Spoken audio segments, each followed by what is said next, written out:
23। অভিনয়ের অভ্যাস উপলক্ষে বিনয় প্রত্যহই আসে। সুচরিতা তাহার দিকে একবার চাহিয়া দেখে, তাহার পরে হাতের বইটার দিকে মন দেয় অথবা নিজের ঘরে চলিয়া যায়। বিনয়ের একলা আসার অসম্পূর্ণতা প্রত্যহই তাহাকে আঘাত করে, কিন্তু সে কোনো প্রশ্ন করে না। অথচ দিনের পর দিন এমনিভাবে যতই যাইতে লাগিল, গোরার বিরুদ্ধে সুচরিতার মনের একটা অভিযোগ প্রতিদিন যেন তীব্রতর হইয়া উঠিতে লাগিল। গোরা যেন আসিবে বলিয়া প্রতিশ্রুত হইয়াছিল, এমনি একটা ভাব যেন সেদিন ছিল। অবশেষে সুচরিতা যখন শুনিল গোরা নিতান্তই অকারণে কিছুদিনের জন্য কোথায় বেড়াইতে বাহির হইয়াছে, তাহার ঠিকানা নাই, তখন কথাটাকে সে একটা সামান্য সংবাদের মতো উড়াইয়া দিবার চেষ্টা করিল বটে, কিন্তু কথাটা তাহার মনে বিধিয়াই রহিল। কাজ করিতে করিতে হঠাৎ এই কথাটা মনে পড়ে, অন্যমনস্ক হইয়া আছে, হঠাৎ দেখে এই কথাটাই সে মনে মনে ভাবিতেছিল। গোরার সঙ্গে সেদিনের আলোচনার পর তাহার এরূপ হঠাৎ অন্তর্ধান সুচরিতা একেবারেই আশা করে নাই। গোরার মতের সঙ্গে নিজের সংস্কারের এত দূর পার্থক্য থাকা সত্ত্বেও সেদিন তাহার অন্তঃকরণে বিদ্রোহের উজান হওয়া কিছুমাত্র ছিল না। সেদিন সে গোরার মতগুলি স্পষ্ট বুঝিতেছিল কিনা বলা যায় না, কিন্তু গোরা মানুষটাকে সে যেন একরকম করিয়া বুঝিয়া লইয়াছিল। গোরার মত যাহাই থাক না, সে মতে যে মানুষকে ক্ষুদ্র করে নাই, অবজ্ঞার যোগ্য করে নাই, বরঞ্চ তাহার চিত্তের বলিষ্ঠতাকে যেন প্রত্যক্ষ গোচর করিয়া তুলিয়াছে, ইহা সেদিন সে প্রবলভাবে অনুভব করিয়াছে। এ সকল কথা আর কাহারও মুখে সে সহ্য করিতেই পারিত না। রাগ হইত, সে লোকটাকে মূঢ় মনে করিত, তাহাকে শিক্ষা দিয়া সংশোধন করিবার জন্য মনে মনে চেষ্টার উত্তেজনা হইত। কিন্তু সেদিন গোরার সম্বন্ধে তাহার কিছুই হইল না। গোরার চরিত্রের সঙ্গে, বুদ্ধির তীক্ষ্ণতার সঙ্গে, অসন্দিগ্ধ বিশ্বাসের দৃঢ়তার সঙ্গে এবং মেঘমন্দ্র কণ্ঠস্বরের মর্মভেদী প্রবলতার সঙ্গে তাহার কথাগুলি মিলিত হইয়া একটা সজীব ও সত্য আকার ধারণ করিয়াছিল। এ সমস্ত মত সুচরিতা নিজে গ্রহণ না করিতে পারে, কিন্তু আর কেহ যদি ইহাকে এমনভাবে সমস্ত বুদ্ধি বিশ্বাস সমস্ত জীবন দিয়া গ্রহণ করে, তবে তাহাকে ধিক্কার দিবার কিছু নাই।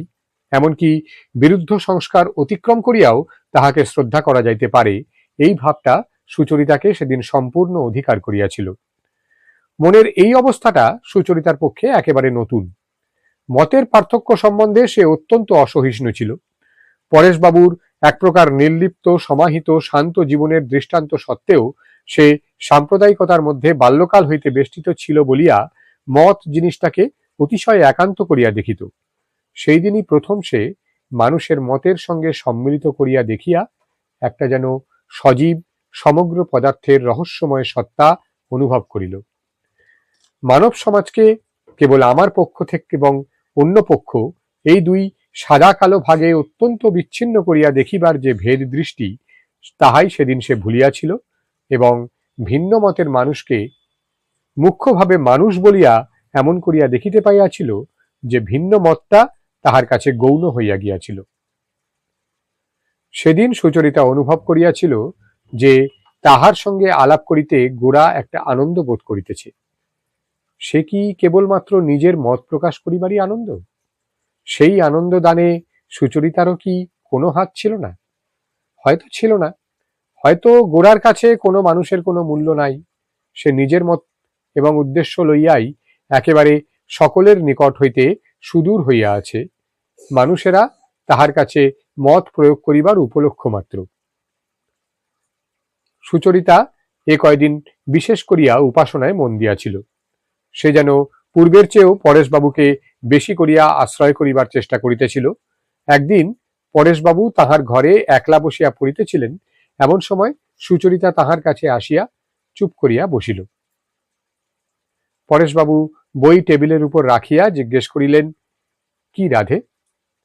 সুচরিতা কহিল, কিছু না বলিয়া তাহার টেবিলের উপর যদিচ বই কাগজ প্রভৃতি গোছানোই ছিল, তবু সেগুলিকে নাড়িয়া চাড়িয়া অন্যরকম করিয়া গুছাইতে লাগিল। একটু পরে বলিয়া উঠিল, বাবা, আগে তুমি আমাকে যেমন পড়াতে, এখন সেরকম করে পড়াও না কেন? পরেশবাবু সস্নেহে একটুখানি হাসিয়া কহিলেন, আমার ছাত্রী যে আমার স্কুল থেকে পাশ করে বেরিয়ে গেছে, এখন তো তুমি নিজে নিজেই পড়ে বুঝতে পারো। সুচরিতা কহিল, না, আমি কিচ্ছু বুঝতে পারিনি, আমি আগের মতো তোমার কাছেই পড়ব। পরেশবাবু কহিলেন, আচ্ছা বেশ, কাল থেকে পড়াবো। সুচরিতা আবার কিছুক্ষণ চুপ করিয়া থাকিয়া হঠাৎ বলিয়া উঠিল, বাবা, সেদিন বিনয়বাবু জাতিভেদের কথা অনেক বললেন, তুমি আমাকে সে সম্বন্ধে কিছু বুঝিয়ে বলো না কেন? পরেশবাবু কহিলেন, মা, তুমি তো জানোই, তোমরা আপনি ভেবে বুঝতে চেষ্টা করবে, আমার বা আর কারো মত কেবল অভ্যস্ত কথার মতো ব্যবহার করবে না। আমি বরাবর তোমাদের সঙ্গে সেই রকম করেই ব্যবহার করেছি। প্রশ্নটা ঠিক মতো মনে জেগে উঠবার পূর্বেই সে সম্বন্ধে কোনো উপদেশ দিতে যাওয়া আর ক্ষুধা পাবার পূর্বেই খাবার খেতে দেওয়া একই, তাতে কেবল অরুচি এবং অপাক হয়। তুমি আমাকে যখনই প্রশ্ন জিজ্ঞাসা করবে, আমি যা বুঝি বলবো। সুচরিতা কহিল, আমি তোমাকে প্রশ্নই জিজ্ঞাসা করছি, আমরা জাতিভেদকে নিন্দা করি কেন? পরেশবাবু কহিলেন, একটা বিড়াল পাতের কাছে বসে ভাত খেলে কোনো দোষ হয় না, অথচ একজন মানুষ সে ঘরে প্রবেশ করলে ভাত খেলে ফেলে দিতে হয়। মানুষের প্রতি মানুষের এমন অপমান এবং ঘৃণা যে জাতিভেদে জন্মায়, সেটাকে অধর্ম না বলে কি বলবো? মানুষকে যারা এমন ভয়ানক অবজ্ঞা করতে পারে, তারা কখনোই পৃথিবীতে বড় হতে পারে না। অন্যের অবজ্ঞা তাদের সইতেই হবে। সুচরিতা গোরার মুখে শোনা কথার অনুসরণ করিয়া কহিল, এখনকার সমাজে যে বিকার উপস্থিত হয়েছে, তাতে অনেক দোষ থাকতে পারে। সে দোষ তো সমাজের সকল জিনিসেই ঢুকেছে, তাই বলে আসল জিনিসটাকে দোষ দেওয়া যায় কি? পরেশবাবু তাহার স্বাভাবিক শান্ত স্বরে কহিলেন, আসল জিনিসটা কোথায় আছে জানলে বলতে পারতুম। আমি চোখে দেখতে পাচ্ছি আমাদের দেশে মানুষ মানুষকে অসহ্য ঘৃণা করছে এবং তাতে আমাদের সকলকে বিচ্ছিন্ন করে দিচ্ছে। এমন অবস্থায় একটা কাল্পনিক আসল জিনিসের কথা চিন্তা করে মন সান্ত্বনা মানে কই? সুচরিতা পুনশ্চ গোরাদের কথার প্রতিধ্বনি স্বরূপে কহিল, আচ্ছা, সকলকে সমদৃষ্টিতে দেখাই তো আমাদের দেশের চরম তত্ত্ব ছিল। পরেশবাবু কহিলেন, সমদৃষ্টিতে দেখা জ্ঞানের কথা, হৃদয়ের কথা নয়। সমদৃষ্টির মধ্যে প্রেমও নেই, ঘৃণাও নেই। সমদৃষ্টি রাগ দেশের অতীত। মানুষের হৃদয়ে এমনতর হৃদয় ধর্মবিহীন জায়গায় স্থির দাঁড়িয়ে থাকতে পারে না। সেই জন্য আমাদের দেশে এরকম সাম্যতত্ত্ব থাকা সত্ত্বেও নিজ জাতকে দেবালয় পর্যন্ত প্রবেশ করতে দেওয়া হয় না। যদি দেবতার ক্ষেত্রেও আমাদের দেশে সাম্য না থাকে, তবে দর্শন শাস্ত্রের মধ্যে সে তত্ত্ব থাকলেই বা কি, আর না থাকলেই বা কি? সুচরিতা পরেশবাবুর কথা অনেকক্ষণ চুপ করিয়া বসিয়া মনে মনে বুঝিতে চেষ্টা করিতে লাগিল। অবশেষে কহিল, আচ্ছা বাবা, তুমি বিনয়বাবুদের এসব কথা বোঝাবার চেষ্টা করো না কেন? পরেশবাবু একটু হাসিয়া কহিলেন, বিনয়বাবুদের বুদ্ধি কম বলে যে এসব কথা বোঝেন না তা তো নয়, বরঞ্চ তাদের বুদ্ধি বেশি বলেই তারা বুঝতে চান না, কেবল বোঝাতেই চান। তারা যখন ধর্মের দিক থেকে, অর্থাৎ সকলের চেয়ে বড় সত্যের দিক থেকে এসব কথা অন্তরের সঙ্গে বুঝতে চাইবেন, তখন তোমার বাবার বুদ্ধির জন্য তাদের অপেক্ষা করে থাকতে হবে না। এখন তারা অন্য দিক থেকে দেখছেন, এখন আমার কথা তাদের কোনো কাজেই লাগবে না। গোরাদের কথা যদিও সুচরিতা শ্রদ্ধার সহিত শুনিয়েছিল, তবু তাহা তাহার সংস্কারের সহিত বিবাদ বাধাইয়া তাহার অন্তরের মধ্যে বেদনা দিতেছিল। সে শান্তি পাইতেছিল না। আজ পরেশবাবুর সঙ্গে কথা কহিয়া সেই বিরোধ হইতে সে ক্ষণকালের জন্য মুক্তি লাভ করিল। গোরা, বিনয় বা আর কেহই যে পরেশবাবুর চেয়ে কোনো বিষয় ভালো বুঝে, এ কথা সুচরিতা কোনো মতেই মনে স্থান দিতে চায় না। পরেশবাবুর সঙ্গে যাহার মতের অনৈক্য হইয়াছে, সুচরিতা তাহার উপর রাগ না করিয়া থাকিতে পারে নাই। সম্প্রতি গোরার সঙ্গে আলাপের পর গোরার কথা একেবারে রাগ বা অবজ্ঞা করিয়া উড়াইয়া দিতে পারিতেছিল না বলিয়াই সুচরিতা এমন একটা কষ্ট বোধ করিতেছিল। সেই কারণেই আবার শিশুকালের মতো করিয়া পরেশবাবুকে তাহার ছায়াটির ন্যায় নিয়ত আশ্রয় করিবার জন্য তাহার হৃদয়ের মধ্যে ব্যাকুলতা উপস্থিত হইয়াছিল।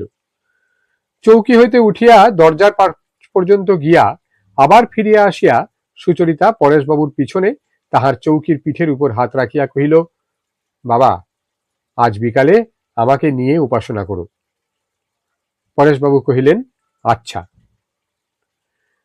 তাহার পরে নিজের শোবার ঘরে গিয়া দরজা বন্ধ করিয়া বসিয়া সুচরিতা গোরার কথাকে একেবারে অগ্রাহ্য করিবার চেষ্টা করিল।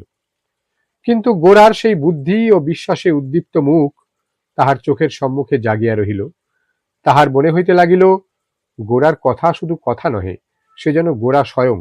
সে কথার আকৃতি আছে, গতি আছে, প্রাণ আছে। তাহা বিশ্বাসের বলে এবং স্বদেশ প্রেমের বেদনায় পরিপূর্ণ। তাহা মত নয় যে তাহাকে প্রতিবাদ করিয়াই চুকাইয়া দেওয়া যাবে। তাহা যে সম্পূর্ণ মানুষ, এবং সে মানুষ সামান্য মানুষ নহে। তাহাকে ঠেলিয়া ফেলিতে যে হাত ওঠে না। অত্যন্ত একটা দ্বন্দ্বের মধ্যে পড়িয়া সুচরিতার কান্না আসিতে লাগিল। কেহ যে তাহাকে এত বড় একটা দ্বিধার মধ্যে ফেলিয়া দিয়া সম্পূর্ণ উদাসীনের মতো অনায়াসে দূরে চলিয়া যাইতে পারে, এই কথা মনে করিয়া তাহার বুক ফাটিয়া যাইতে চাহিল, অথচ কষ্ট পাইতেছে বলিয়াও ধিক্কারের সীমা রহিল না। 24। এইরূপ স্থির হইয়াছিল যে ইংরেজ কবি ড্রাইডেনের রচিত সঙ্গীত বিষয়ক একটি কবিতা বিনয় ভাব ব্যক্তির সহিত আবৃত্তি করিয়া যাইবে, এবং মেয়েরা অভিনয় মঞ্চে উপযুক্ত সাজে সজ্জিত হইয়া কাব্যলিখিত ব্যাপারের মুখ অভিনয় করিতে থাকিবে। এছাড়া মেয়েরাও ইংরেজি কবিতা আবৃত্তি এবং গান প্রভৃতি করিবে। বরদা সুন্দরী বিনয়কে অনেক ভরসা দিয়েছিলেন যে তাহাকে তাহারা কোনো প্রকারে তৈরি করিয়া লইবেন। তিনি নিজে ইংরেজি অতি সামান্যই শিখিয়াছিলেন, কিন্তু তাহার দলের দুই একজন পণ্ডিতের প্রতি তাহার নির্ভর ছিল। কিন্তু যখন আখড়া বসিল, বিনয় তাহার আবৃত্তির দ্বারা বরদা সুন্দরীর পণ্ডিত সমাজকে বিস্মিত করিয়া দিল। তাহাদের মণ্ডলী বহির্ভূত এই ব্যক্তিকে গড়িয়া লইবার সুখ হইতে বরদা সুন্দরী বঞ্চিত হইলেন। পূর্বে যাহারা বিনয়কে বিশেষ কেহ বলিয়া খাতির করে নাই, তাহারা বিনয় এমন ভালো ইংরেজি পড়ে বলিয়া তাহাকে মনে মনে শ্রদ্ধা না করিয়া থাকিতে পারিল না। এমনকি হারানবাবুও তাহার কাগজে মাঝে মাঝে লিখিবার জন্য তাহাকে অনুরোধ করিলেন, এবং সুধীর তাহাদের ছাত্রসভায় মাঝে মাঝে ইংরেজি বক্তৃতা করিবার জন্য বিনয়কে পীড়াপিড়ি করিতে আরম্ভ করিল। ললিতার অবস্থাটা ভারী অদ্ভুত রকম হইল। বিনয়কে যে কোনো সাহায্য কাহাকেও করিতে হইল না, সেজন্য সে খুশিও হইল, আবার তাহাতে তাহার মনের মধ্যে একটা অসন্তোষও জন্মিল। বিনয় যে তাহাদের কাহারও অপেক্ষা নুন নহে, বরঞ্চ তাহাদের সকলের চেয়ে ভালো, সে যে মনে মনে নিজের শ্রেষ্ঠত্ব অনুভব করিবে এবং তাহাদের নিকট হইতে কোনো প্রকার শিক্ষার প্রত্যাশা করিবে না, ইহাতে তাহাকে আঘাত করিতে লাগিল। বিনয়ের সম্বন্ধে সে যে কি চায়, কেমনটা হইলে তাহার মন বেশ সহজ অবস্থা প্রাপ্ত হয়, তাহা সে নিজেই বুঝিতে পারিল না। মাঝে হইতে তাহার অপ্রসন্নতা কেবলই ছোটখাটো বিষয়ে তীব্রভাবে প্রকাশ পাইয়া ঘুরিয়া ফিরিয়া বিনয়কেই লক্ষ্য করিতে লাগিল। বিনয়ের প্রতি ইহা যে সুবিচার নহে এবং শিষ্টতাও নহে, তাহা সে নিজেই বুঝিতে পারিল। বুঝিয়া সে কষ্ট পাইল এবং নিজেকে দমন করিতে যথেষ্ট চেষ্টা করিল, কিন্তু আকস্মাৎ অতি সামান্য উপলক্ষেই কেন যে তাহার একটা অসঙ্গত অন্তর্জ্বালা সংযমের শাসন লঙ্ঘন করিয়া বাহির হইয়া পড়িত, তাহা সে বুঝিতে পারিত না। পূর্বে যে ব্যাপারে যোগ দিবার জন্য সে বিনয়কে অবিশ্রাম উত্তেজিত করিয়াছে, এখন তাহা হইতে নিরস্ত করিবার জন্যই তাহাকে অস্থির করিয়া তুলিল। কিন্তু এখন সমস্ত আয়োজনকে বিপর্যস্ত করিয়া দিয়া বিনয় অকারণে পলাতক হইবে কি করিয়া?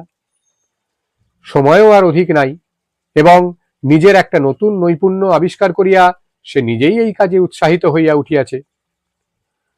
অবশেষে ললিতা বরদা সুন্দরীকে কহিল, আমি এতে থাকব না। বরদা সুন্দরী তাহার মেজ মেয়েকে বেশ চিনিতেন, তাই নিতান্ত শঙ্কিত হইয়া জিজ্ঞাসা করিলেন, কেন? ললিতা কহিল, আমি যে পারি নে।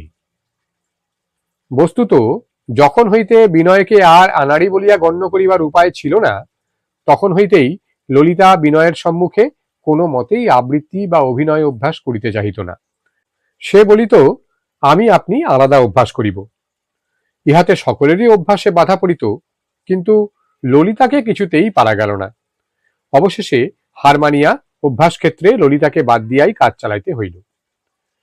কিন্তু যখন শেষ অবস্থায় ললিতা একেবারেই ভঙ্গ দিতে চাহিল, তখন বরদা সুন্দরীর মাথায় বজ্রাঘাত হইল। তিনি জানিতেন যে তাহার দ্বারা ইহার প্রতিকার হইতে পারিবে না। তখন তিনি পরেশবাবুর শরণাপন্ন হইলেন।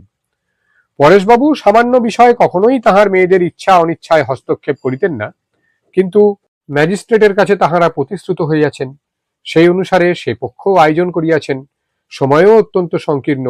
এই সমস্ত বিবেচনা করিয়া পরেশবাবু ললিতাকে ডাকিয়া তাহার মাথায় হাত দিয়া কহিলেন, ললিতা, এখন তুমি ছেড়ে দিলে যে অন্যায় হবে। ললিতা রুদ্ধ রোদন কণ্ঠে কহিল, বাবা, আমি যে পারি নে, আমার হয় না। পরেশ কহিলেন, তুমি ভালো না পারলে তোমার অপরাধ হবে না, কিন্তু না করলে অন্যায় হবে।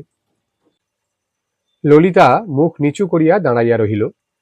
পরেশবাবু কহিলেন, মা, যখন তুমি ভার নিয়েছ তখন তোমাকে তো সম্পন্ন করতেই হবে। পাছে অহংকারে ঘা লাগে বলে আর তো পালাবার সময় নেই। লাগুক না ঘা, সেটাকে অগ্রাহ্য করেও তোমাকে কর্তব্য করতে হবে। পারবে না মা? ললিতা পিতার দিকে মুখ তুলিয়া কহিল, পারব। সেই দিনই সন্ধ্যাবেলায় বিশেষ করিয়া বিনয়ের সম্মুখেই সমস্ত সংকোচ সম্পূর্ণ দূর করিয়া সে যেন একটা অতিরিক্ত বলের সঙ্গে যেন স্পর্ধা করিয়া নিজের কর্তব্যে প্রবৃত্ত হইল। বিনয় এতদিন তাহার আবৃত্তি শোনে নাই, আজ শুনিয়া আশ্চর্য হইল। এমন সুস্পষ্ট সতেজ উচ্চারণ, কোথাও কিছুমাত্র জরিমা নাই, এবং ভাব প্রকাশের মধ্যে এমন একটা নিঃসংশয় বল যে শুনিয়া বিনয় প্রত্যাশাতীত আনন্দ লাভ করিল। এই কণ্ঠস্বর তাহার কানে অনেকক্ষণ ধরিয়া বাজিতে লাগিল। কবিতা আবৃত্তিতে ভালো আবৃত্তিকারকের সম্বন্ধে শ্রোতার মনে একটা বিশেষ মোহ উৎপন্ন করে। সেই কবিতার ভাবটি তাহার পাঠককে মহিমা দান করে। সেটা যেন তাহার কণ্ঠস্বর, তাহার মুখশ্রী, তাহার চরিত্রের সঙ্গে জড়িত হইয়া দেখা দেয়। ফুল যেমন গাছের শাখায়, তেমনি কবিতাটিও আবৃত্তিকারকের মধ্যে ফুটিয়া উঠিয়া তাহাকে বিশেষ সম্পদ দান করে। ললিতাও বিনয়ের কাছে কবিতায় মণ্ডিত হইয়া উঠিতে লাগিল। ললিতা এতদিন তাহার তীব্রতার দ্বারা বিনয়কে অনবরত উত্তেজিত করিয়া রাখিয়াছিল। যেখানে ব্যথা সেইখানেই কেবলই যেমন হাত পড়ে, বিনয়ও তেমনি কয়দিন ললিতার উষ্ণ বাক্য এবং তীক্ষ্ণ হাস্য ছাড়া আর কিছু ভাবিতেই পারে নাই। কেন যে ললিতা এমন করিল, তেমন বলিল, ইহাই তাহাকে বারংবার আলোচনা করিতে হইয়াছে। ললিতার অসন্তোষের রহস্য যতই সে ভেদ করিতে না পারিয়াছে, ততই ললিতার চিন্তা তাহার মনকে অধিকার করিয়াছে। হঠাৎ ভোরের বেলা ঘুম হইতে জাগিয়া সে কথা তাহার মনে পড়িয়াছে। পরেশবাবুর বাড়িতে আসিবার সময় প্রত্যহই তাহার মনে বিতর্ক উপস্থিত হইয়াছে, আজ না জানি ললিতাকে কিরূপ ভাবে দেখা যাইবে। যেদিন ললিতা লেশ মাত্র প্রসন্নতা প্রকাশ করিয়াছে, সেদিন বিনয় যেন হাঁপ ছাড়িয়া বাঁচিয়াছে, এবং এই ভাবটি কি করিলে স্থায়ী হয় সেই চিন্তাই করিয়াছে, কিন্তু এমন কোনো উপায় খুঁজিয়া পায় নাই যাহা তাহার আয়ত্তাধীন। এ কয়দিনের এই মানসিক আলোড়নের পর ললিতার কাব্য আবৃত্তির মাধুর্য বিনয়কে বিশেষ করিয়া এবং প্রবল করিয়া বিচলিত করিল। তাহার এত ভালো লাগিল যে কি বলিয়া প্রশংসা করিবে ভাবিয়া পাইল না। ললিতার মুখের সামনে ভালো মন্দ কোনো কথাই বলিতে তাহার সাহস হয় না, কেননা তাহাকে ভালো বলিলেই যে সে খুশি হইবে, মনুষ্য চরিত্রের এই সাধারণ নিয়ম ললিতার সম্বন্ধে না খাটিতে পারে, এমনকি সাধারণ নিয়ম বলিয়াই হয়তো খাটিবে না। এই কারণে বিনয় উচ্ছ্বসিত হৃদয় লইয়া বরদা সুন্দরীর নিকট ললিতার ক্ষমতার অজস্র প্রশংসা করিল। ইহাতে বিনয়ের বিদ্যা ও বুদ্ধির প্রতি বরদা সুন্দরীর শ্রদ্ধা আরো দৃঢ় হইল। আরেকটি আশ্চর্য ব্যাপার দেখা গেল। ললিতা যখনই নিজে অনুভব করিল তাহার আবৃত্তি ও অভিনয় অনিন্দনীয় হইয়াছে, সুগঠিত নৌকা ঢেউয়ের উপর দিয়া যেমন করিয়া চলিয়া যায়, সেও যখন তেমনি সুন্দর করিয়া তাহার কর্তব্যের দুরূহতার উপর দিয়া চলিয়া গেল, তখন হইতে বিনয়ের সম্বন্ধে তাহার তীব্রতাও দূর হইল। বিনয়কে বিমুখ করিবার জন্য তাহার চেষ্টা মাত্র রহিল না।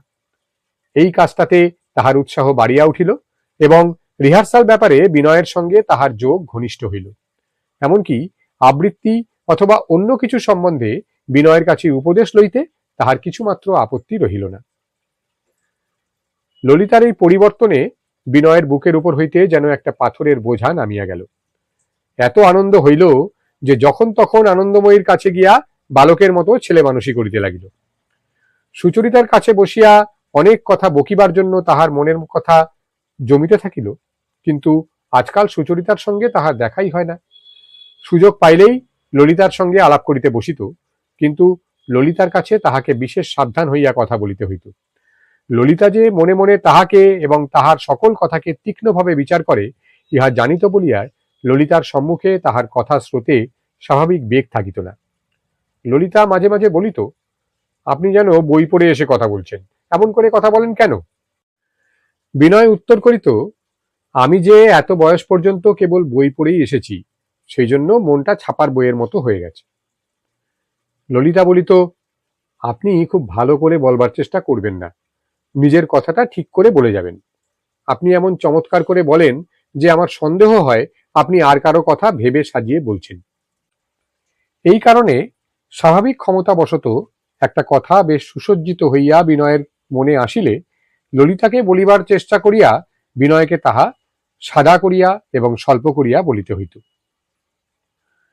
কোনো একটা অলঙ্কৃত বাক্য তাহার মুখে হঠাৎ আসিলে সে লজ্জিত হইয়া পড়িত।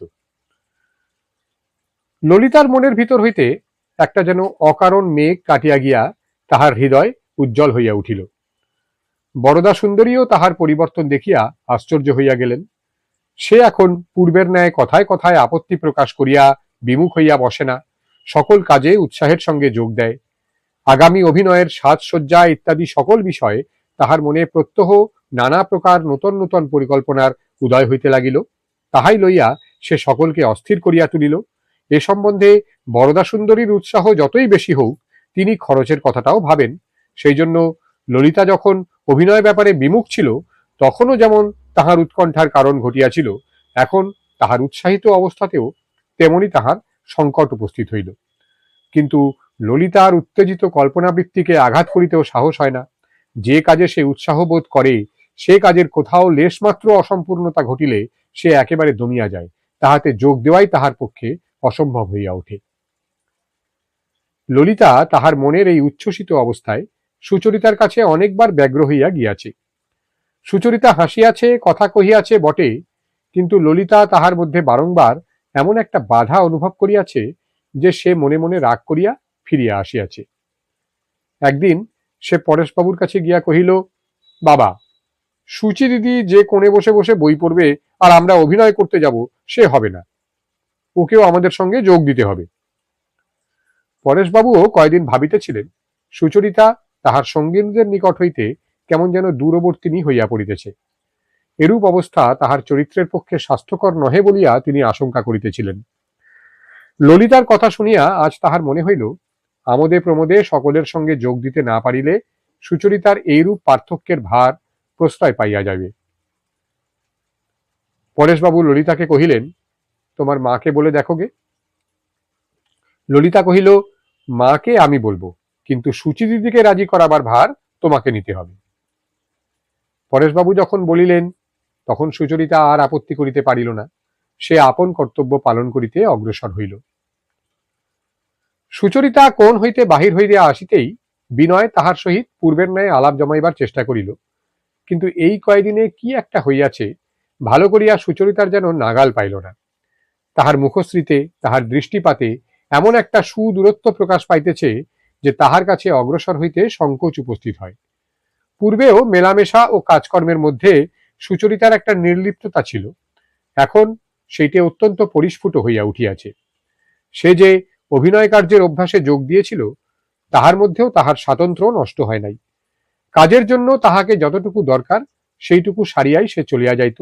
সুচরিতার এইরূপ দূরত্ব প্রথমে বিনয়কে অত্যন্ত আঘাত দিল। বিনয় মিশুক লোক, যাহাদের সঙ্গে তাহার সৌহার্দ্য, তাহার নিকট হইতে কোনো প্রকার বাধা পাইলে বিনয়ের পক্ষে তাহা অত্যন্ত কঠিন হয়। এই পরিবারে সুচরিতার নিকট হইতেই এতদিন সে বিশেষভাবে সমাদর লাভ করিয়া আসিয়াছে, এখন হঠাৎ বিনা কারণে প্রতিহত হইয়া বড়ই বেদনা পাইল। কিন্তু যখন বুঝিতে পারিল এই একই কারণে সুচরিতার প্রতি ললিতার মনেও অভিমানের উদয় হইয়াছে, তখন বিনয় সান্ত্বনা লাভ করিল এবং ললিতার সহিত তাহার সম্বন্ধ আরো ঘনিষ্ঠ হইল। তাহার নিকট হইতে সুচরিতাকে এড়াইয়া চলিবার অবকাশও সে দিল না।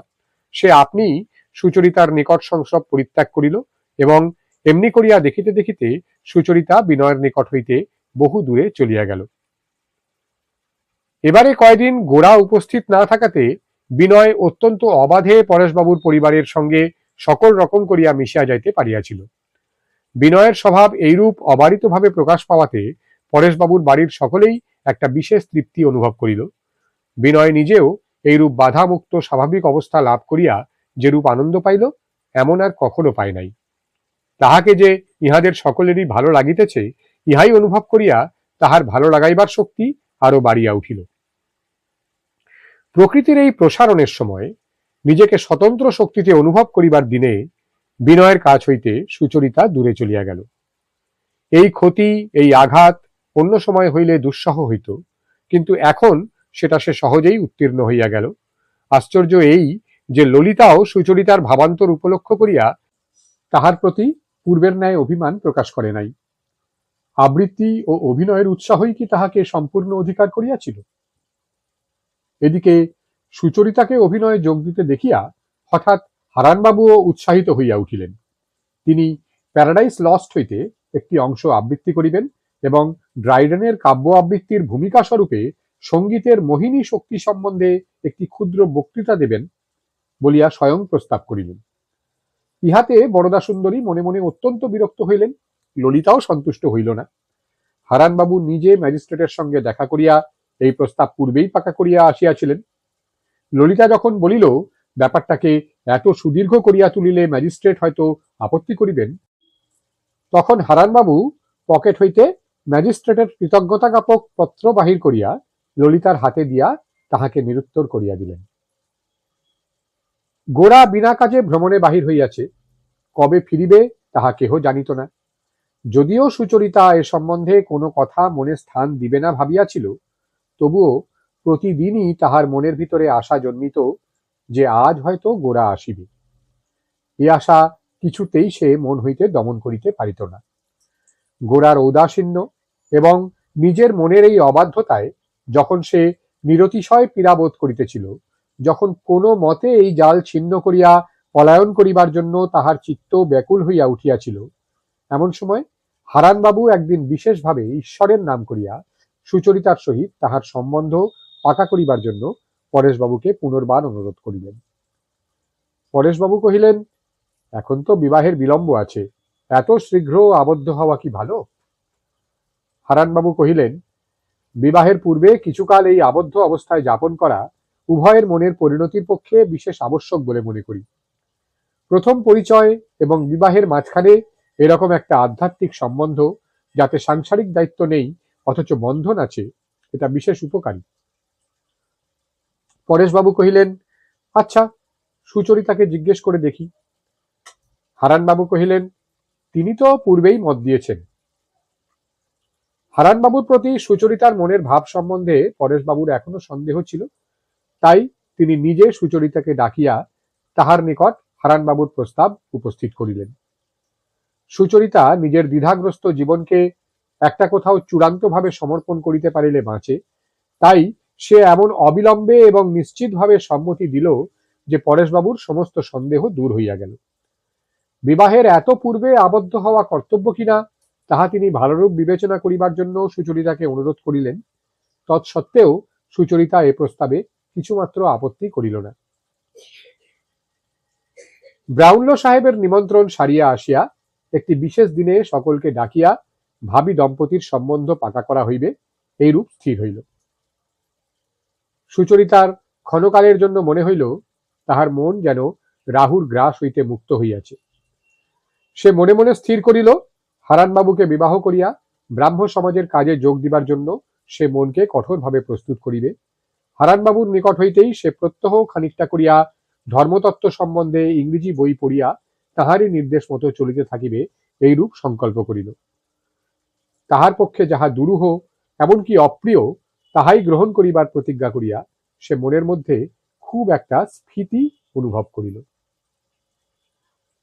হারানবাবুর সম্পাদিত ইংরেজি কাগজ কিছুকাল ধরিয়া সে পড়ে নাই। আজ সেই কাগজ ছাপা হইবা মাত্র তাহা হাতে আসিয়া পড়িল। বোধ করি হারানবাবু বিশেষ করিয়াই পাঠাইয়া দিয়াছেন। সুচরিতা কাগজখানি ঘরে লইয়া গিয়া স্থির হইয়া বসিয়া পরম কর্তব্যের মতো তাহার প্রথম লাইন হইতে পড়িতে আরম্ভ করিল। শ্রদ্ধাপূর্ণ চিত্তে নিজেকে ছাত্রীর মতো জ্ঞান করিয়া এই পত্রিকা হইতে উপদেশ গ্রহণ করিতে লাগিল। জাহাজ পালে চলিতে চলিতে হঠাৎ পাহাড়ে ঠেকিয়া কাঠ হইয়া পড়িল। এই শঙ্কায় সেকেলে বায়ুগ্রস্ত নামক একটি প্রবন্ধ আছে। তাহাতে বর্তমান কালের মধ্যে বাস করিয়াও যাহারা সেকালের দিকে মুখ ফিরাইয়া আছে তাহাদিগকে আক্রমণ করা হইয়াছে। যুক্তিগুলি যে অসঙ্গত তাহা নহে, বস্তুত এরূপ যুক্তি সুচরিতা সন্ধান করিতেছিল, কিন্তু প্রবন্ধটি পড়িবা মাত্রই সে বুঝিতে পারিল যে এই আক্রমণের লক্ষ্য গোরা। অথচ তাহার নাম নাই, অথবা তাহার লিখিত কোনো প্রবন্ধের উল্লেখ নাই। বন্দুকের প্রত্যেক গুলির দ্বারা একটি করিয়া মানুষ মারিয়া সৈনিক যেমন খুশি হয়, এই প্রবন্ধের প্রত্যেক বাক্যে তেমনি কোনো একটি সজীব পদার্থ বিদ্ধ হইতেছে বলিয়া যেন একটি হিংসার আনন্দ ব্যক্ত হইয়া উঠিয়াছে। এই প্রবন্ধ সুচরিতার পক্ষে অসহ্য হইয়া উঠিল। ইহার প্রত্যেক যুক্তি প্রতিবাদের দ্বারা খণ্ড খণ্ড করিয়া ফেলিতে তাহার ইচ্ছা হইল। সে মনে মনে কহিল, গৌরমোহনবাবু যদি ইচ্ছা করেন তবে এই প্রবন্ধকে তিনি ধুলায় লুটাইয়া দিতে পারেন। গোরার উজ্জ্বল মুখ তাহার চোখের সামনে জ্যোতির্ময় হইয়া জাগিয়া উঠিল এবং তাহার প্রবল কণ্ঠস্বর সুচরিতার বুকের ভিতর পর্যন্ত ধ্বনিত হইয়া উঠিল। সেই মুখের ও বাক্যের অসামান্যতার কাছে এই প্রবন্ধ ও প্রবন্ধ লেখকের ক্ষুদ্রতা এমনই তুচ্ছ হইয়া উঠিল যে সুচরিতা কাগজখানাকে মাটিতে ফেলিয়া দিল। অনেককাল পরে সুচরিতা সেদিন আপনি বিনয়ের কাছে আসিয়া বসিল এবং তাহাকে কথায় কথায় বলিল, আচ্ছা, আপনি যে বলেছিলেন যেসব কাগজে আপনাদের লেখা বেরিয়েছে আমাকে পড়তে এনে দেবেন, কই দিলেন না? বিনয় একথা বলিল না যে ইতিমধ্যে সুচরিতার ভাবান্তর দেখিয়া সে আপন প্রতিশ্রুতি পালন করিতে সাহস করে নাই। সে কহিল, আমি সেগুলো একত্র সংগ্রহ করে রেখেছি, কালই এনে দেব। বিনয় পরদিন পুস্তিকা ও কাগজের এক পুঁটুলি আনিয়া সুচরিতাকে দিয়া গেল। সুচরিতা সেগুলি হাতে পাইয়া আর পড়িল না, বাক্সের মধ্যে রাখিয়া দিল। পড়িতে অত্যন্ত ইচ্ছা করিল বলিয়াই পড়িল না। চিত্তকে কোনো মতেই বিক্ষিপ্ত হইতে দিবে না প্রতিজ্ঞা করিয়া নিজের বিদ্রোহী চিত্তকে পুনর্বার হারানবাবুর শাসনাধীনে সমর্পণ করিয়া আরেকবার সে সান্ত্বনা অনুভব করিল।